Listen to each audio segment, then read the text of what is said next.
So good morning everyone.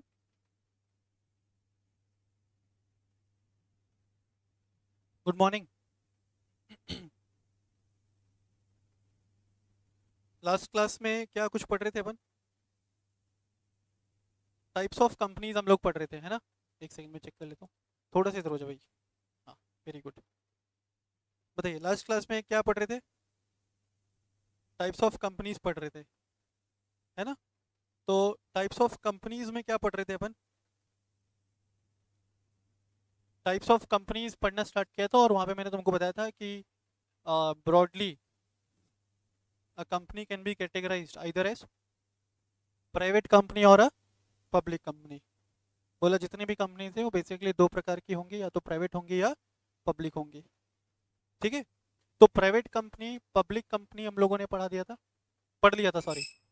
इसके बाद OPC मैंने पढ़ाया था और मैंने तुमको बोला था नोट डाउन करके आने के लिए। तो what all we know about private company, तो मैंने बताया था private company means a company having minimum paid up capital as specified in the act and have a minimum of 2% as its member.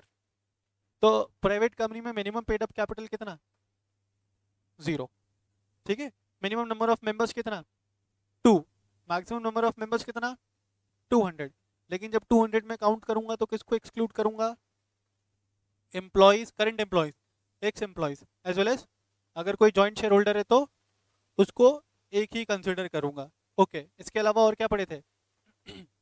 Private company can impose reasonable restrictions on the transferability of shares.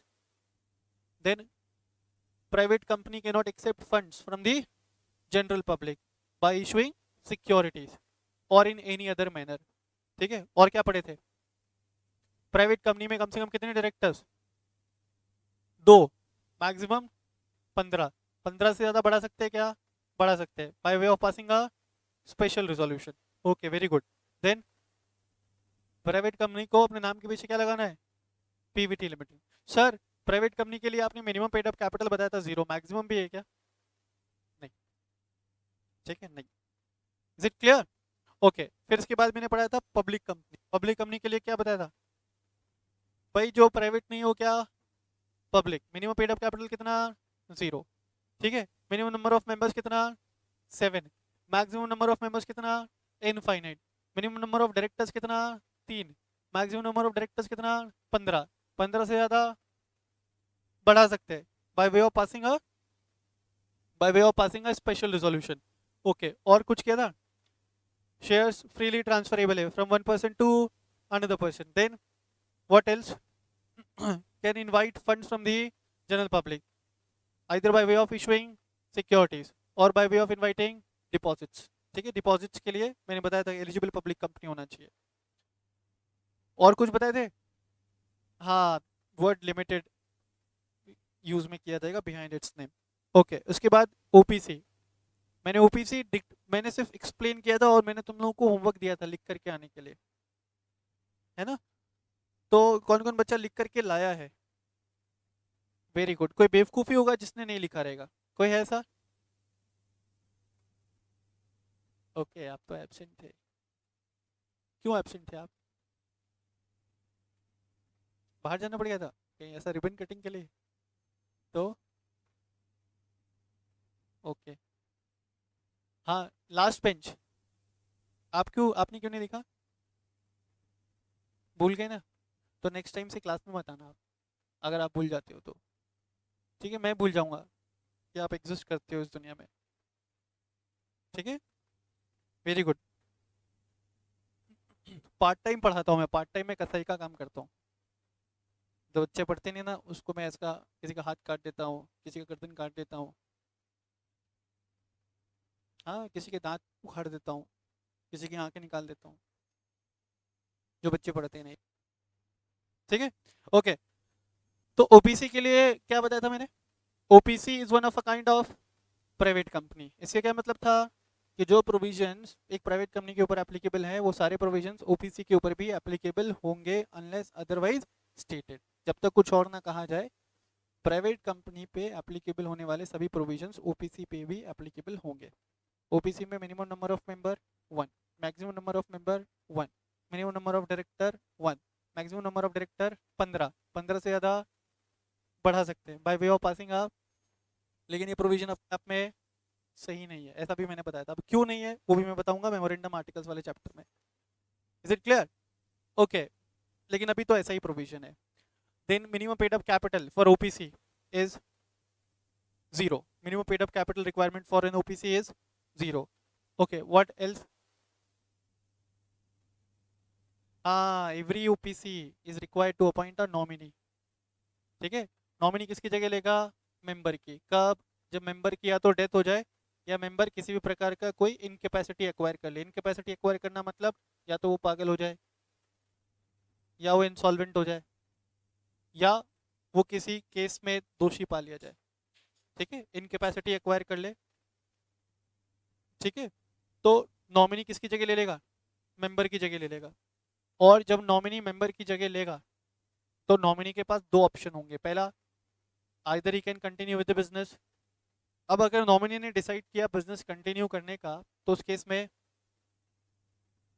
Nominee will become the member, तो nominee की जगह खाली हो गई। आया ना? Nominee will become the member, nominee की जगह खाली हो गई। तो जब नॉमिनी की जगह खाली हो गई, new nominee is to be appointed. फिर अपन ने पढ़ा था a person who is a citizen of India may or may not be resident of India can incorporate an OPC. पर जो नॉमिनी होगा वो हमेशा कौन होगा? रेजिडेंट भी होगा और सिटीजन भी होगा। अच्छा, एक और चीज़ जो मैंने लास्ट लेक्चर में नहीं बताया था, मेरे को याद आ रहा है। क्या एक बंदा, मान लो कि a person is being appointed as a nominee of any OPC, तो क्या वो अपना नॉमिनेशन वापस ले सकता है? Can nominee withdraw his consent to act as a nominee? ठीक है, लिखो, can nominee withdraw his consent to act as a nominee?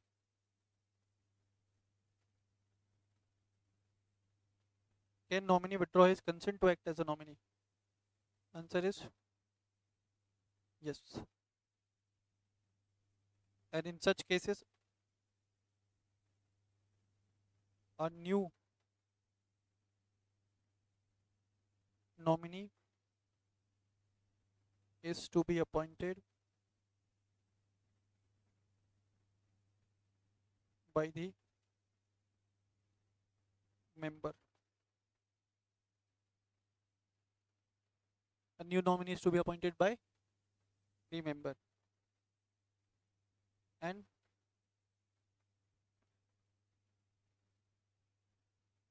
information is to be given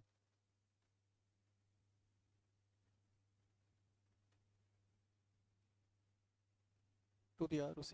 और इसका इंफॉर्मेशन देना पड़ेगा किसको? ROC को। डन?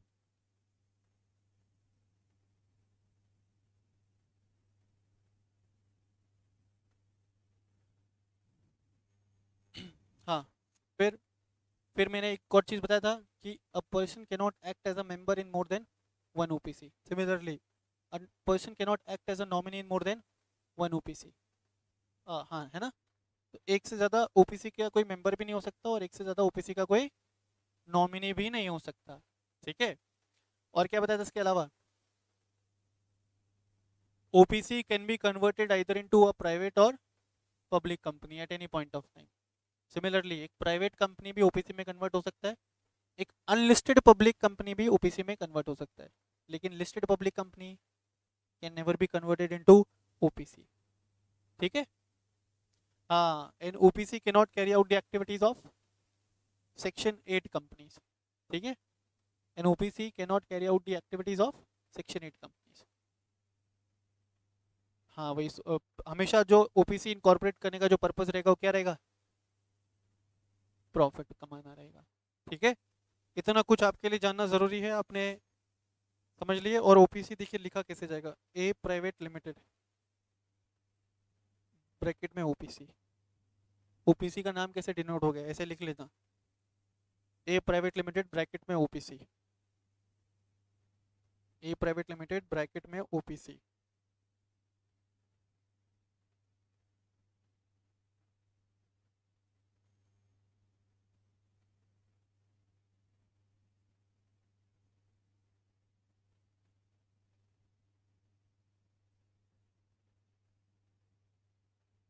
बोलिए, डन विद दिस, हो गया लिख के? चलिए, तो ओपीसी से आगे बढ़ते हैं अपन। नेक्स्ट अपन लिखेंगे सेक्शन 8 कंपनीज। सेक्शन 8 कंपनी,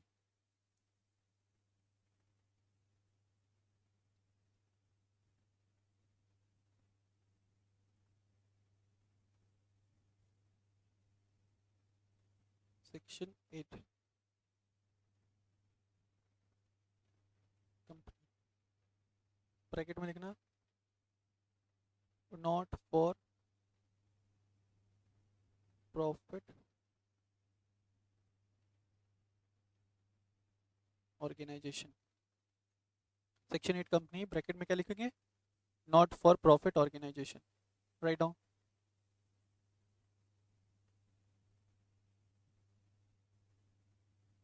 अब ध्यान से सुनना, पहले पहले कॉन्सेप्ट बता देता हूँ, फिर डिस्कस करूंगा, ठीक है? सेक्शन 8 कंपनी, देखो बेसिकली सेक्शन 8 कंपनी कोई टाइप ऑफ कंपनी नहीं है। क्या बोला मैं? सेक्शन 8 कंपनी कोई टाइप ऑफ कंपनी नहीं है, क्योंकि सर ने बताया था पिछले क्लास के अंदर, कंपनी या तो क्या होगा, प्राइवेट होगा या पब्लिक होगा। कंपनी या तो प्राइवेट होगा या पब्लिक होगा। मुझे बताओ, इन जनरल कंपनी इनकॉर्पोरेट करने का मेन पर्पस क्या होता है? इन जनरल कंपनी इनकॉर्पोरेट करने का मेन पर्पस क्या होता है? टू अर्न प्रॉफिट, है ना? लेकिन अगर मैं कोई कंपनी बना रहा हूं not for the purpose of earning the profit but for the purpose of social welfare, I am incorporating a company, मान लो कि I am incorporating a private company, purpose क्या रहना है उसका? Social welfare. तो वहां पे मुझे पहले एक प्राइवेट कंपनी बनाना पड़ेगा और फिर मुझे सेंट्रल गवर्नमेंट के पास एप्लीकेशन लगाना पड़ेगा for getting the licence, for getting the licence to operate as a section 8 company. तो मैं बोल सकता हूँ कि जो सेक्शन 8 कंपनी है, जो सेक्शन 8 कंपनी है वो बेसिकली क्या हो सकता है बेटा? वो या तो कोई प्राइवेट कंपनी होगा या कोई पब्लिक कंपनी होगा, है ना? विच हैज ऑब्टेन्ड क्या? Licence from,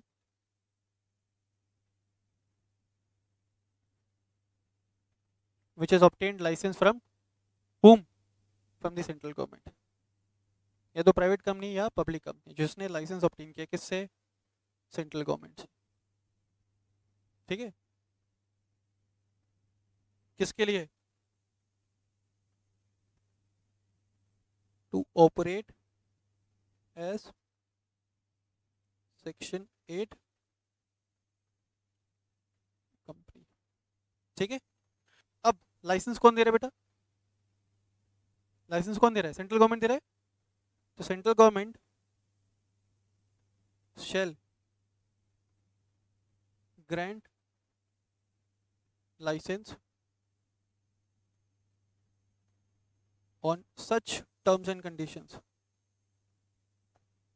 on such terms and conditions as the central government may deems fit। Central government licence देते समय टर्म्स एंड कंडीशंस इंपोज कर सकता है। ठीक है? अब सेंट्रल गवर्नमेंट ने जो टर्म्स एंड कंडीशंस इंपोज किया, सेंट्रल गवर्नमेंट ने जो टर्म्स एंड कंडीशंस इंपोज किया, कब? At the time of granting the licence. सभी सेक्शन 8 कंपनीज को उन टर्म्स एंड कंडीशंस को फॉलो करना पड़ेगा। सभी सेक्शन 8 कंपनीज को उन टर्म्स एंड कंडीशंस को क्या करना पड़ेगा बेटा? फॉलो करना पड़ेगा। अगर सेक्शन 8 कंपनीज का लाइसेंस लेने के बाद टर्म्स एंड कंडीशंस का वायोलेशन किया, तो जो लाइसेंस दिया गया था that can be revoked by the government. और एक बार जब गवर्नमेंट ने लाइसेंस रिवोक कर लिया तो फिर आप एक नॉर्मल कंपनी के जैसे ट्रीट किए जाओगे। Is it clear? Is it clear? this class is for May June 24 exams, June 24 and onwards exam। Is it clear सभी लोग? तो देखना सेक्शन 8 कंपनियों को मैं कैसे डिफाइन करूंगा। तो सर ने बोला था कि basically section 8 company means any company that में either B private or public, है ना। Section 8 company means any company that में either B private or public which is incorporated for the purpose of promoting art, science, culture, religion, sports, charity or any other social welfare work या और any other similar work, ठीक है। जिसका main profit, जिनका जिनका main motive क्या है, social welfare करना, ना कि प्रॉफिट कमाना। तो जब इसका मेन मोटिव प्रॉफिट कमाना है ही नहीं, तो ये कंपनी क्या नहीं बनाएगा, प्रॉफिट एंड लॉस अकाउंट नहीं बनाएगा। Instead of profit and loss account they will prepare income and expenditure account. अगर किसी फाइनेंशियल ईयर में इनका इनकम ज़्यादा होता है एक्सपेंसेस से, आपने समझना ना भाई, इनकम ज़्यादा होता है एक्सपेंसेस से, तो नॉर्मली क्या बचता है, प्रॉफिट आए ना। तो यहाँ पे प्रॉफिट की जगह उसको बोलेंगे सरप्लस। और किसी साल अगर खर्चा ज़्यादा है इनकम से, तो उसको अपन बोलेंगे क्या, डेफिसिट। तो किसी साल में अगर सरप्लस हुआ है, तो जो सरप्लस का जो पैसा है वो कंपनी यूज करेगी for carrying out it's objective. Normally क्या होता है, अगर कंपनी को किसी फाइनेंशियल ईयर में प्रॉफिट होता है ना, तो उस प्रॉफिट में से कंपनी डिविडेंड बांट देती है। नॉर्मली कंपनी क्या करती है, डिविडेंड बांट देती है। लेकिन सेक्शन 8 कंपनी डिविडेंड डिस्ट्रीब्यूट नहीं करेगा। अगर किसी साल सरप्लस हुआ, अगर किसी फाइनेंशियल ईयर में सरप्लस हुआ, तो जो सरप्लस बैलेंस है, वो जो सरप्लस बैलेंस है उसको किसके यूज में लिया जाएगा, only for the purpose of carrying out the objectives of the company. They can not distribute what, dividend. Is it clear? तो पहले ये सब चीजें लिखो, फिर मैं डिक्टेट करवाऊंगा। जो स्क्रीन पे लिखा हुआ है ना, पहले आप ये लिखिए, फिर मैं डिक्टेट करवाऊंगा। Do it, do it.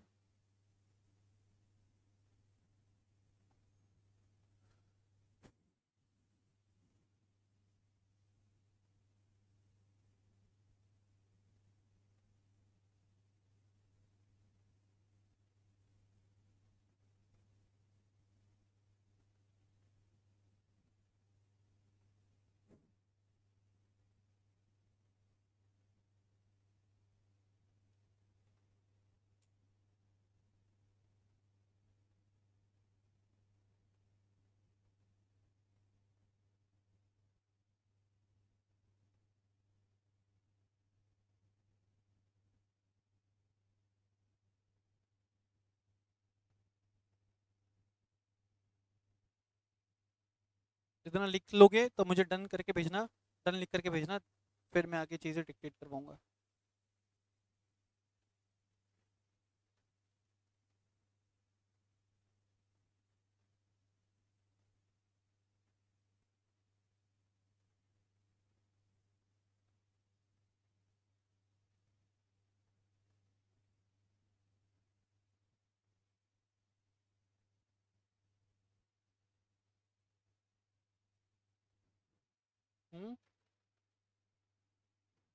सी जी, जो ब्रैकेट में लिखा है ये सी जी है,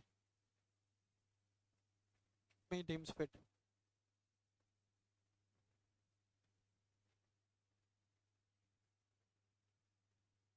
as the central government may deems fit लिखा सभी लोगों ने। अब लिखो, section 8 company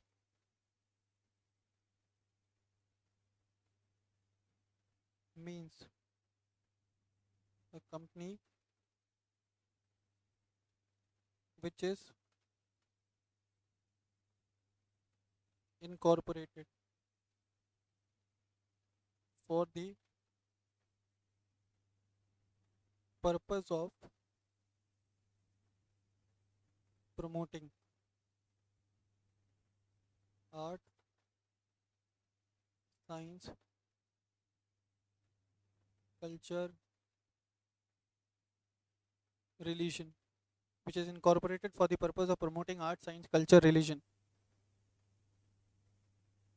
sports,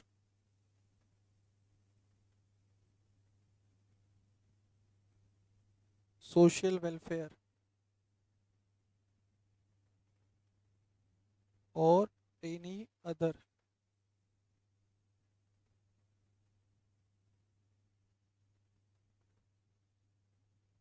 similar objectives. Sports, social welfare or any other similar objective.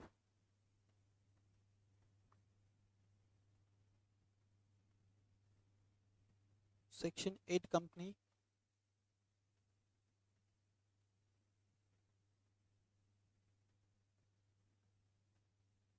cannot distribute any amount of dividend to any of its member, and in case if left with any surplus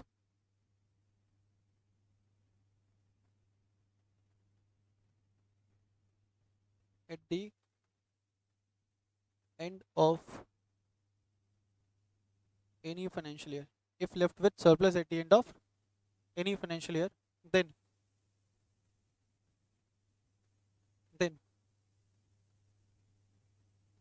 such surplus amount shall be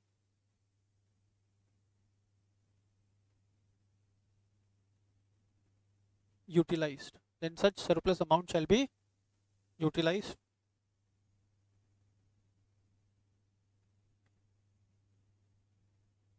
for the purpose of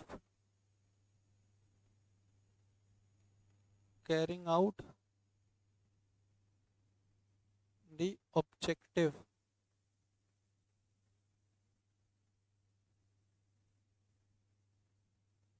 of the company. For the purpose of carrying out the objective of the company.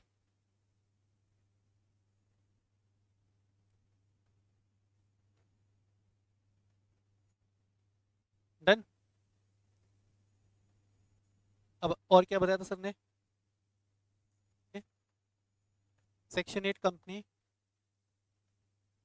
Right down, section 8 company have been given with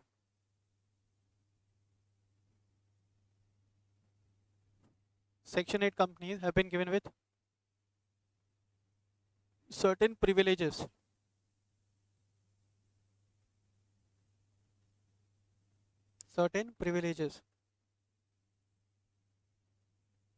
in respect of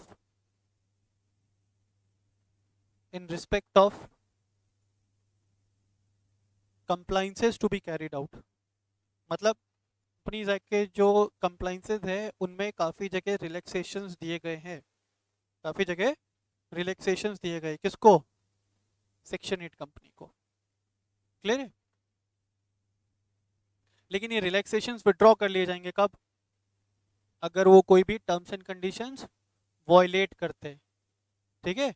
कौन से terms and conditions? जिन terms and conditions के basis पे central government ने उनको licence दिया था to operate as section 8 company. I hope ये सबको क्लियर है. अच्छा सर, सेक्शन 8 कंपनी का अगर लाइसेंस सेंट्रल गवर्नमेंट ने रिवोक कर दिया तो रिवोक करने से पहले उनको एक अपॉर्चुनिटी देते हैं एक्सप्लेन करने के लिए that why the licence should not be revoke. अब मान लो कि अगर लाइसेंस रिवोक कर दिया तो क्या स्टेटस होगा उस कंपनी का? उस कंपनी का क्या स्टेटस होगा? मैंने बताया तुमको स्टार्टिंग में भी बोला कि पहले या तो प्राइवेट या पब्लिक कंपनियां बनाओगे फिर लाइसेंस के लिए अप्लाई करोगे. तो मान लो कि मैंने एक प्राइवेट कंपनी बनाया और फिर गवर्नमेंट को मैंने एप्लीकेशन लगाया for getting the licence to operate as a section 8 company. अगर लाइसेंस रिवोक हो गया तो अब मैं क्या रह जाऊंगा बेटा? एक नॉर्मल प्राइवेट कंपनी. आया ना? मान लो कि मैंने एक पब्लिक कंपनी बनाया and then have made an application to the central government for obtaining the licence to operate as a section 8 company. कल को मेरा लाइसेंस रिवोक हो गया कल को मेरा लाइसेंस रिवोक हो गया तो उस केस में अब मैं क्या बन के रह जाऊंगा, एक नॉर्मल पब्लिक कंपनी। अरे भाई इनिशियली पब्लिक था ना, तो प्राइवेट कैसे हो जाऊंगा, नशा किया तू। Okay, is it clear? Clear. तो अभी तक कितने टाइप्स कंपनी किया आपने, प्राइवेट किया, पब्लिक किया, ओपीसी किया एंड सेक्शन 8 कंपनी किया। अब तुमको एक बहुत बढ़िया चीज बताता हूँ, बढ़िया कंसेप्ट बताता हूँ। लिखोगे holding subsidiary company, holding and subsidiary company.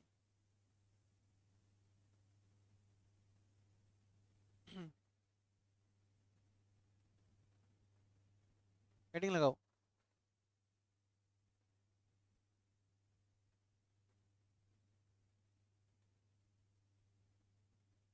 Holding and subsidiary company.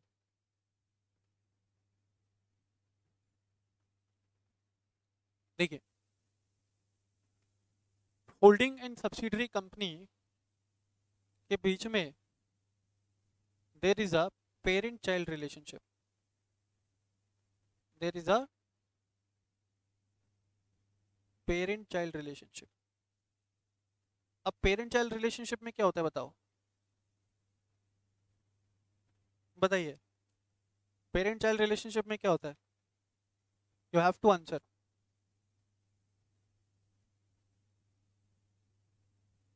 बोलो भाई। है, पेरेंट चाइल्ड रिलेशनशिप में होता है parent use to love their child and child use to love their parents. Apart from this, although parent used to love their child, but तुम्हें नहीं लगता that parent also used to control majority of the decisions of their child? Yes or no? Parent also used to control majority of decision. ठीक है, हो सकता है कि अभी तक, अभी तो तुम वैसे भी छोटे हो ना, अभी तक तुमने जितने भी डिसीजंस लिए होंगे अपनी जिंदगी को लेकर के, ठीक है, कोई भी डिसीजन तुमने पेरेंट से पूछे बिना लिया? क्या लगता है, कोई ऐसा डिसीजन जो तुमने पेरेंट से पूछे बिना लिया हो? कभी भी कोई डिसीजन पेरेंट से पूछे बिना मत लेना, यू विल रिग्रेट। ठीक है, अभी तक नहीं लिया, वेरी गुड, आगे भी मत लेना। समझ रहे हो? कोई बेवकूफी होगा जो पेरेंट से पूछे बिना कोई डिसीजन ले। तो देखो, parent use to control the decision making, yes और नो? तो यहाँ पे देखो, यहाँ पे जो होल्डिंग कंपनी है ना, इसको मैं पेरेंट का स्टेटस दूंगा, और जो सब्सिडरी कंपनी, कोई लिखेगा नहीं, आई कट योर फिंगर, इसको मैं चाइल्ड का स्टेटस दूंगा। अब कोई तुमसे पूछे कि बताओ पेरेंट कौन होता है, हु इज अ पेरेंट, बोलो भाई, हम किसको पेरेंट बोल सकते हैं? अरे बोलो यार, गूंगे बच्चों। पिताजी को पेरेंट बोल सकते हैं? अरे नहीं नहीं, पेरेंट अपन, देखो पेरेंट अपन इन जनरल किसको बोल सकते हैं, any person who have one or more child. ये सुनो, तो अभी होल्डिंग कंपनी को किसका दर्जा दिया था मैंने, तो ऐसे बोल सकता हूँ पेरेंट कंपनी, होल्डिंग कंपनी का मतलब अ company having one or more subsidiary company, a company having one or more subsidiary company. Holding company कौन, तो होल्डिंग कंपनी वो जिसका एक या एक से ज्यादा क्या हो। होल्डिंग कंपनी कौन, तो होल्डिंग कंपनी वो जिसका एक या एक से ज्यादा सब्सिडरी हो। ठीक है, पहले इतना लिखो तो, बहुत ध्यान से समझना है कंसेप्ट, तुम्हारी जिंदगी बदल जाएगी जैसे कंसेप्ट तुम पढ़ोगे, you will be a different person, you will be a changed person, you will be proud of yourself. Please.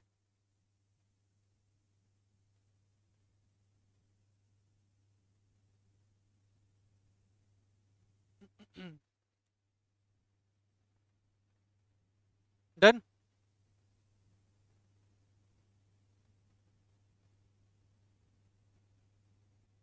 अब देखो सब्सिडरी कौन होता है, तो सुनना, बहुत अच्छे से समझा रहा हूँ, ध्यान देना। यहाँ पे मान लो यहाँ पे दो कंपनी है, एक कंपनी है ए लिमिटेड और एक कंपनी है बी लिमिटेड। ठीक है, बिल्कुल स्क्रीन पे, बिल्कुल फोकस स्क्रीन पे, कोई बेवकूफ ही होगा जो स्क्रीन पे नहीं देखेगा। बोला, बोलो मेरे साथ, अगर ए लिमिटेड इस गिवन केस में बी लिमिटेड में majority of voting rights, majority of voting rights hold करता है, तो A limited is holding company of B limited.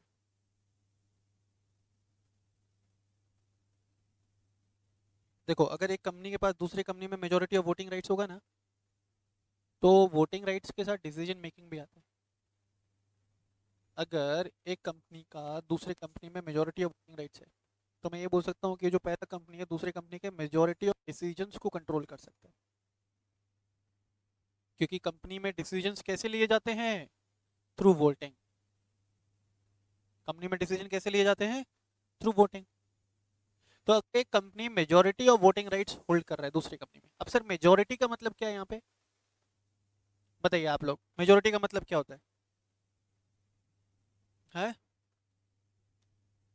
नहीं नहीं, शेयर वेयर क्या भाड़ में, तो मुझे बताओ मेजॉरिटी वर्ड का मतलब क्या होता है? मेजॉरिटी वर्ड, भाई मेजॉरिटी वर्ड का मतलब क्या होता है?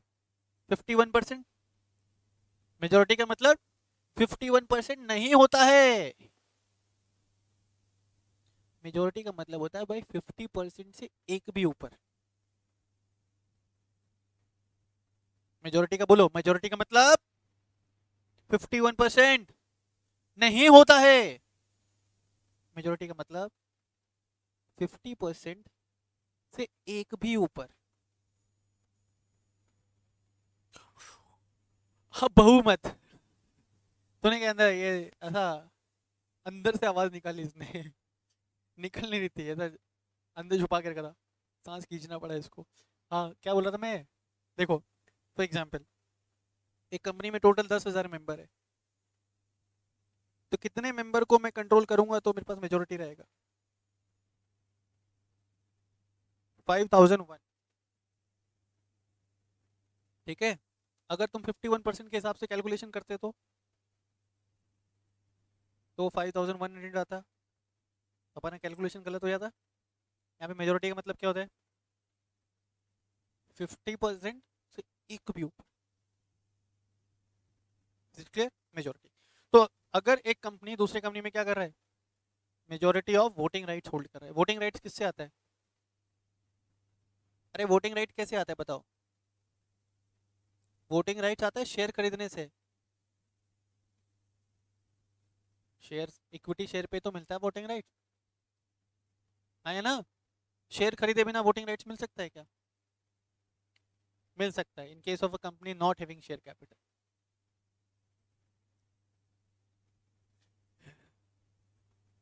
But that is an exception, अपन तो मान के चलेंगे कंपनी हैविंग शेयर कैपिटल है। ठीक है, तो वोटिंग राइट किससे मिलता है? शेयर से मिलता है ना? सर आप ऐसे भी तो बोल सकते थे, अगर एक कंपनी दूसरी कंपनी में क्या होल्ड करे?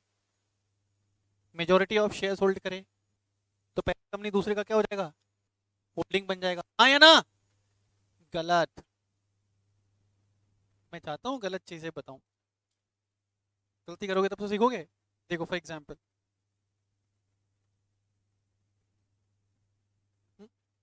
एक कंपनी है देखो, ए लिमिटेड, और दूसरा कंपनी बी लिमिटेड। अब ए लिमिटेड के पास ना 64% शेयर है बी लिमिटेड के। ए लिमिटेड के पास कितने शेयर है बेटा? 64%। तो मुझे बताओ, क्या ए लिमिटेड होल्डिंग बनेगा बी का? वोटिंग राइट किससे मिलता है? वोटिंग राइट शेयर से नहीं मिलता, वोटिंग राइट इक्विटी शेयर से मिलता है। हो सकता है ना भाई, 64% में देयर इज अ पॉसिबिलिटी कि 40% प्रेफरेंस शेयर्स हो सकता है कि नहीं हो सकता है? एंड 24% क्या हो? इक्विटी शेयर्स हो। तो इस केस में क्या स्टेटस बनेगा? ऑल्दो 64% वोटिंग राइट्स होल्ड कर रहे हो, लेकिन सॉरी शेयर्स होल्ड कर रहे हो, लेकिन वोटिंग राइट्स कितना आ रहा है? 24% ही आ रहा है। तो अपन कभी भी शेयर कैपिटल के रूट से नहीं चेक करेंगे, अपन किसे चेक करेंगे? अपन किसे चेक करेंगे? वोटिंग राइट से। मेजोरिटी ऑफ वोटिंग राइट्स होना चाहिए, मेजोरिटी ऑफ शेयर कैपिटल जरूरी नहीं है। मालूम है क्यों? क्योंकि जब अपन शेयर कैपिटल को कैलकुलेट कर रहे, कंसिडर कर रहे, तो share capital will include preference shares also, and preference shares do not carry voting rights. Voting right सिर्फ इक्विटी शेयर्स पे मिलता है। मेरी बात समझ में आ रही है? प्रेफरेंस शेयर्स पढ़े हो? इक्विटी देखो, तुम लोगों ने पढ़ा रहेगा ना, shares can be of two types. अब ये सब भी बताना पड़ता है। बताओ, शेयर्स दो प्रकार के होते हैं, हाँ या ना? जोर से बोलो। इक्विटी और प्रेफरेंस। तुमने प्रेफरेंस के टाइप पढ़े होंगे, cumulative, non cumulative, convertible, non convertible. पढ़े हो ये सब? नहीं पढ़े हो? वैसे इक्विटी शेयर भी दो टाइप का होता है। अब जिसने 12th पास किया रहेगा वो तो पढ़ा ही रहेगा, जो 12th के साथ पढ़ रहा है वो हो सकता है कि पढ़े कंपनी अकाउंट के चैप्टर। ठीक है। तो देखो, इक्विटी शेयर्स भी दो टाइप का होता है। पहला है इक्विटी शेयर्स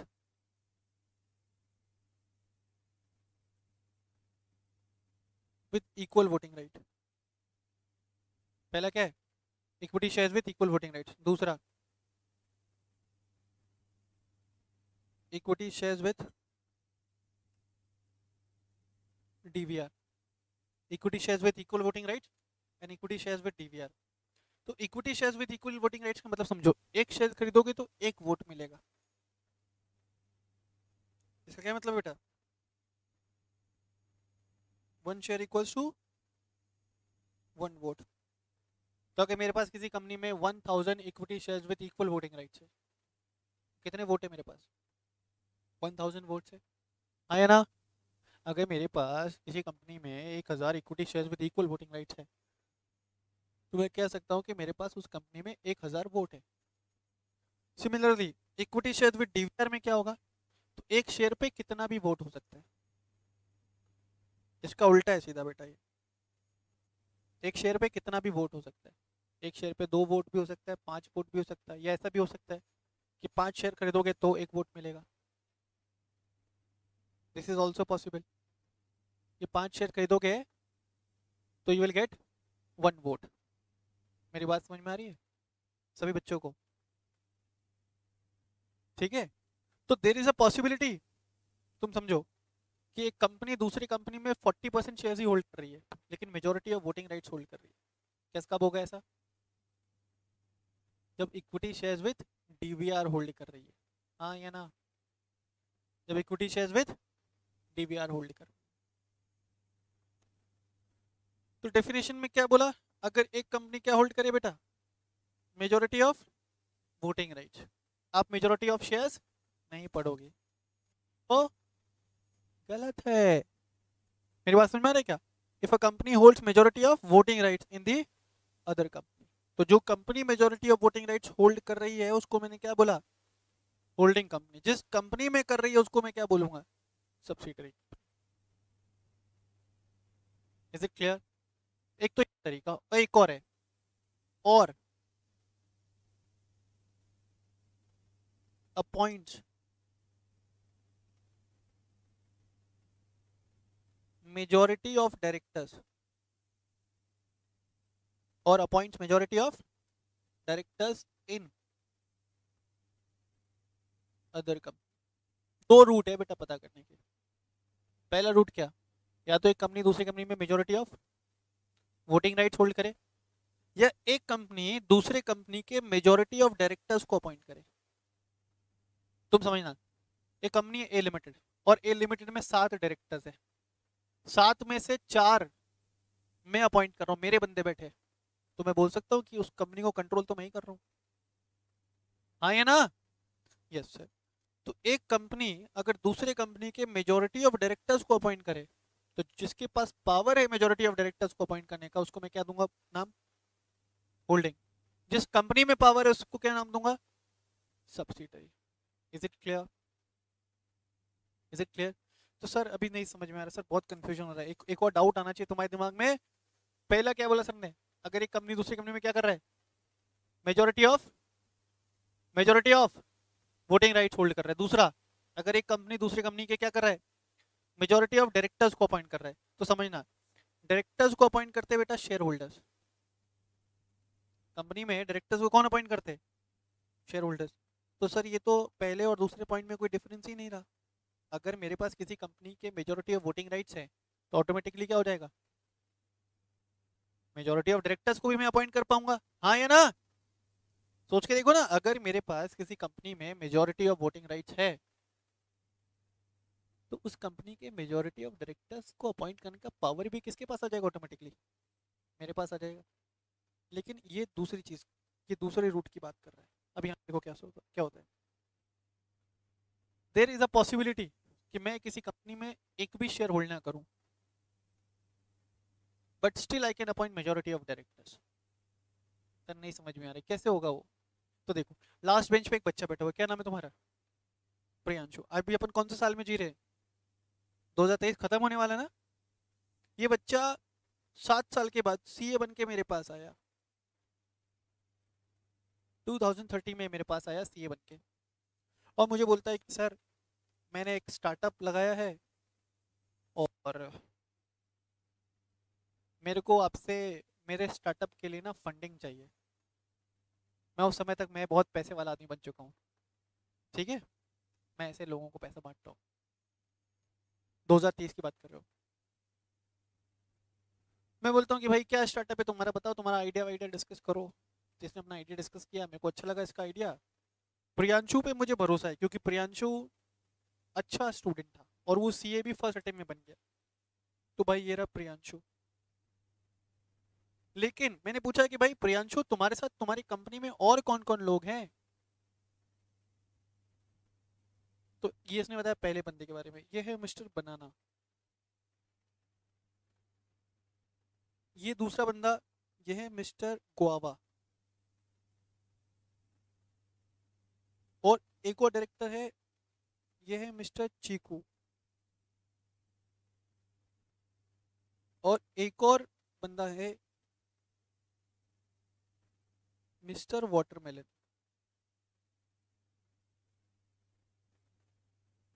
और प्रियांशु की जो कंपनी है ना वो है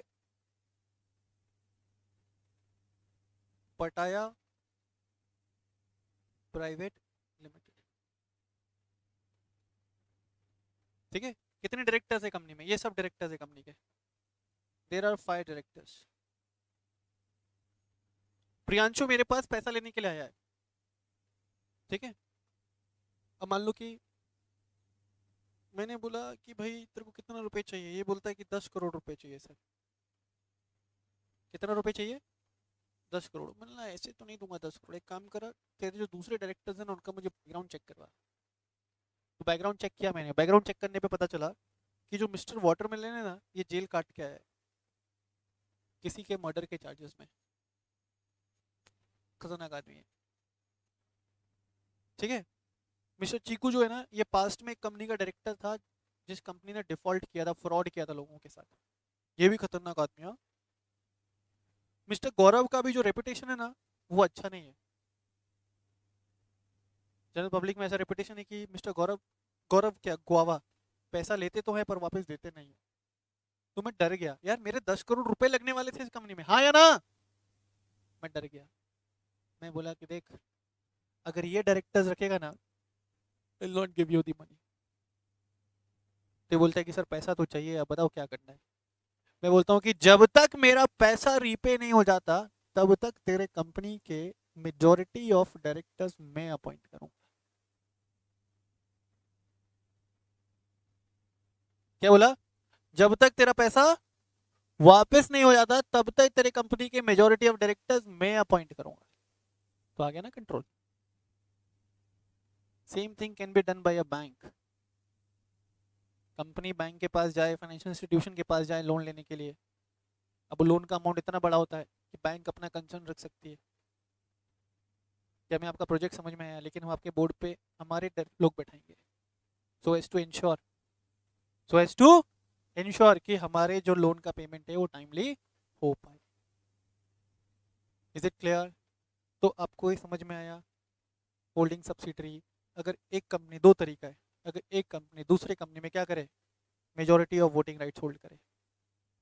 मेजोरिटी ऑफ वोटिंग राइट्स बोला ना कि मेजोरिटी ऑफ शेयर्स। क्यों? तो उसका रीजन मैंने आपको बताया।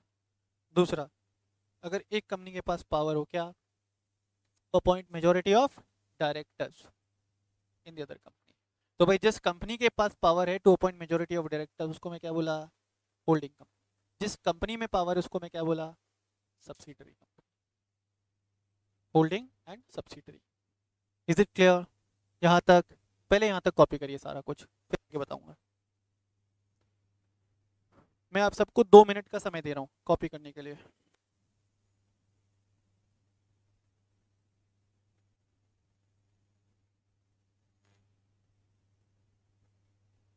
कोई डाउट है तो पूछ सकते हैं ऑनलाइन वाले बच्चे।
Done everyone? ओके। अब आप देखो, दो चीजें और बता दो,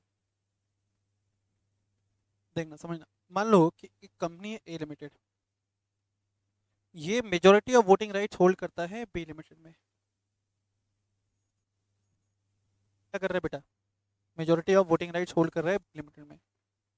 similarly B limited is also holding majority of voting rights in C limited. हो सकता है ऐसा? हाँ है ना? तो क्या सिचुएशन बन रहा है देखो, ए का सब्सिडरी, बोलो, ए का सब्सिडरी बी, बी का सब्सिडरी सी। तो देखो यहाँ पे क्या प्रोविजन है, यहाँ प्रोविजन है कि सब्सिडरी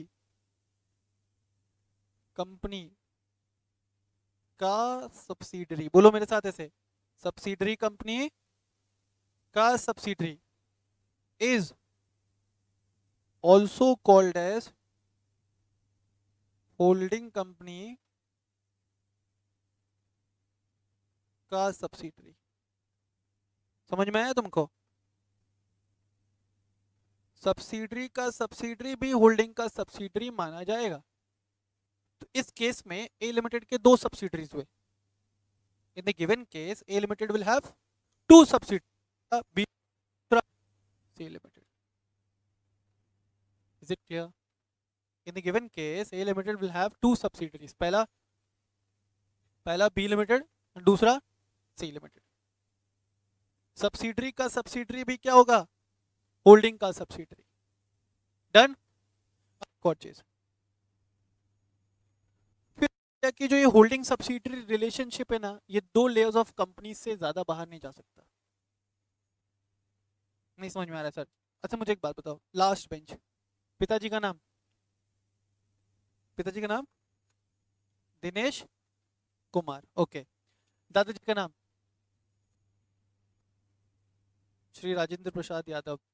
दादाजी के पिताजी का नाम I don't know, very good. Next, तू बता, पिताजी का नाम प्रेम प्रकाश गर्ग, ओके। दादाजी का नाम,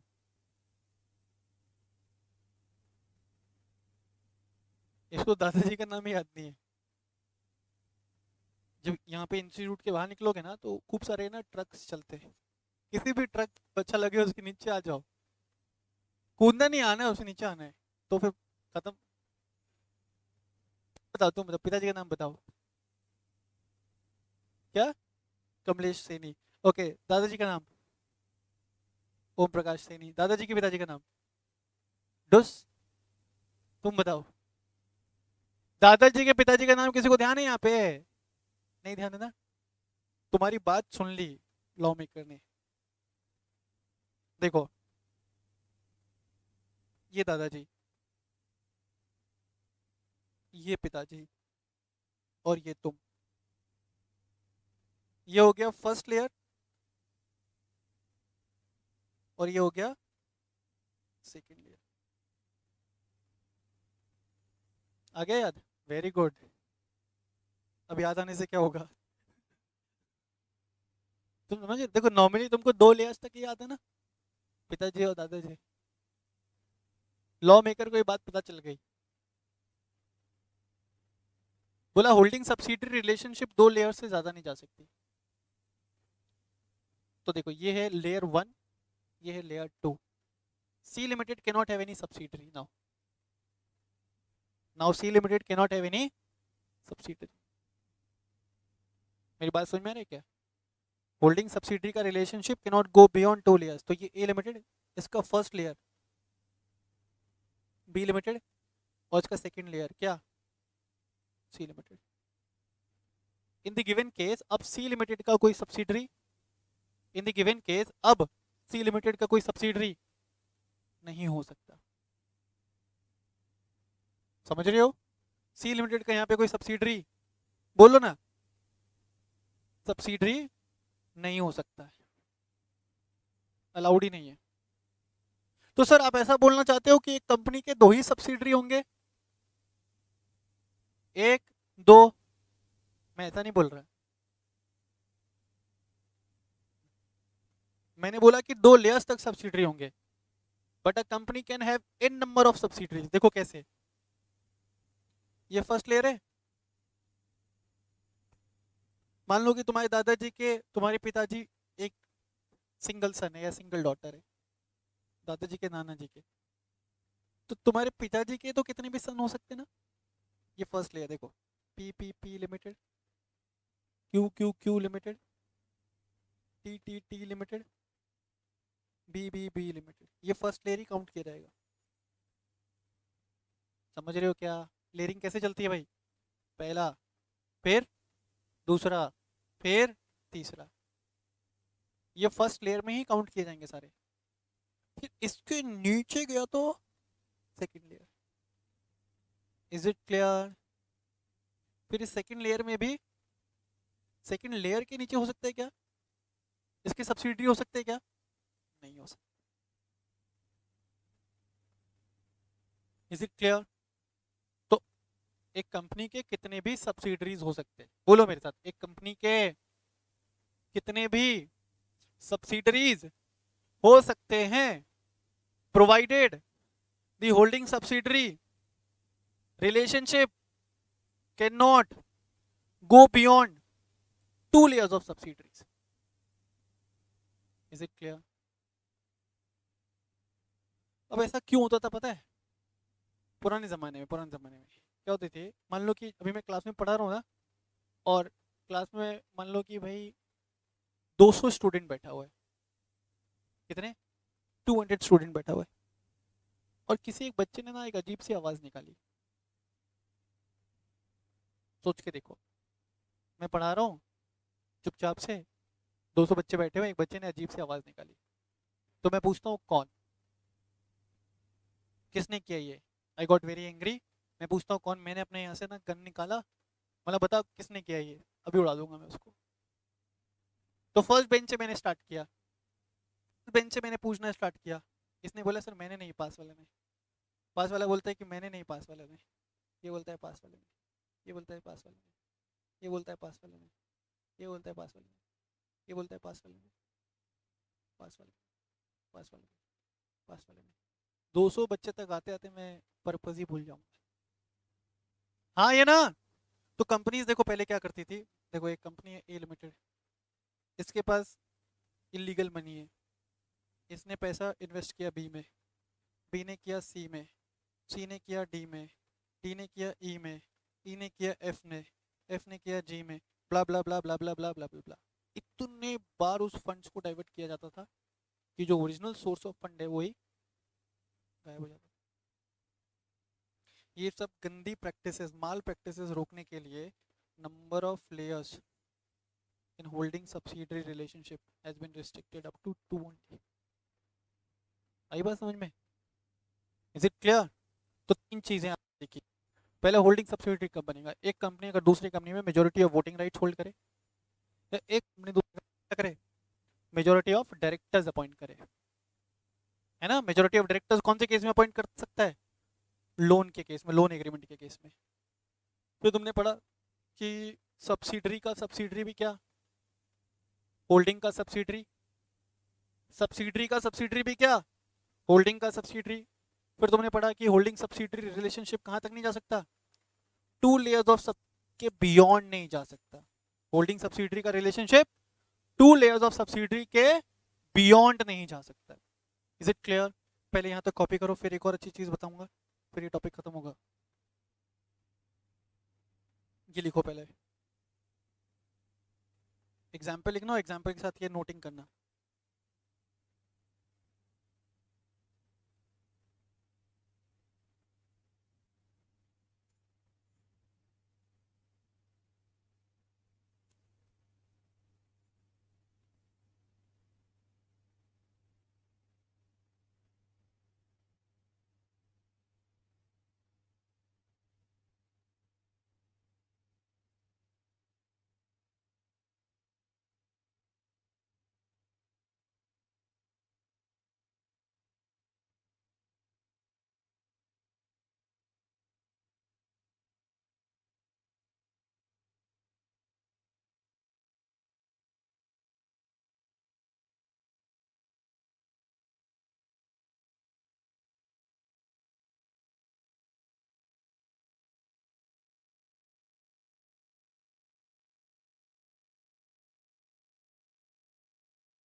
डन? सभी लोग डन विद दिस? ये वाला पार्ट भी कर लिया? Holding subsidiary relationship can not go beyond 2 layers of subsidiary. अच्छा एक और चीज बताओ मुझे, मैंने अलग अलग एग्जाम्पल से अलग अलग कंसेप्ट बताए इसमें। मुझे एक बात बताओ, तेरा नाम क्या बताया था बेटा? प्रियांशु, आगे गर्ग, प्रियांशु गर्ग। पिताजी का नाम, नाम के लास्ट में क्या लगेगा? गर्ग लगेगा ना? अपने पिताजी जैसा है तू? बोल हाँ। हाँ वेरी गुड। तो बच्चा किसके जैसे होता है? बोलो। पेरेंट्स के जैसा। ठीक है, तो देखो क्या हो रहा है यहाँ पे। मान लो कि कंपनी ए लिमिटेड और इसका एक सब्सिडरी है X Y Z private limited. A limited public company है, पब्लिक कंपनी का सब्सिडरी कौन है? Private company. तो भाई ऑल्दो ये प्राइवेट कंपनी है, लेकिन चूंकि ये क्या है? सब्सिडरी किसका? पब्लिक कंपनी का। इसको भी क्या मान लेंगे? Public company. हाँ, ऑल्दो ये प्राइवेट कंपनी है बट इसको डीम्ड पब्लिक कंपनी मान लिया जाएगा, क्योंकि बच्चा हमेशा किसके जैसा होगा? पेरेंट्स के जैसा होगा ना। पेरेंट क्या है? बोलो। Public company. तो right down, any private company which is a subsidiary of public company shall be deemed to be a shall be deemed to be a public company. Any private company which is a subsidiary of public company shall be deemed to be a public company. Clear? तो holding subsidiary का जो concept है as far as CA foundation is concerned is over. ठीक है, और भी चीजें हैं बट वो that is not relevant for CA foundation level. Clear है? चलिए इसके आगे की कहानी हम लोग कंटिन्यू करेंगे नेक्स्ट लेक्चर में. ये क्लास आपका यहीं तक. बताइए कोई डाउट वगैरह है तो आप पूछ लीजिए, और अगर डाउट नहीं है तो प्लीज मेक श्योर कि जब भी आप नेक्स्ट क्लास में आते हैं आप पढ़ के आइएगा. Is it clear? चलिए thank you so much, bye bye.